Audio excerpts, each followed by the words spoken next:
Pagkatapos namin subukang magluto ng Korean fried chicken, nagpaturo din akong magpagawa ng traditional Korean dessert dito sa Korean Food Cultural Space. Ito yung gotgam danju o stuffed dried persimmon. Simple, pero puno raw ng benepisyo sa kalusugan ang recipe. Tatadta rin ang jujube, walnuts at pumpkin seeds. Pagkatapos lalagyan ng yuja syrup at honey, tsaka hahaluin. Ilalagay sa persimmon at isisiksik na mala dumplings o siomai. Pasado kaya ito sa aking kaibigang Korean na si Park Jumin?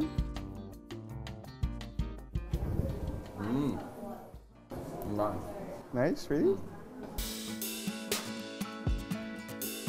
Kung gabi ang food trip, favorite picnic spot ng Koreans ang tabi ng Han River. Perfect sa lamig ang paboritong noodles sa K-drama, ang jjajangmyeon. Pwede ring mag-hot ramyun noodles habang nanonood ng Rainbow Fountain Show sa Banpo Bridge. Mula sa Seoul, South Korea at para sa GMA Integrated News, JP Soriano, nakatutok 24 oras.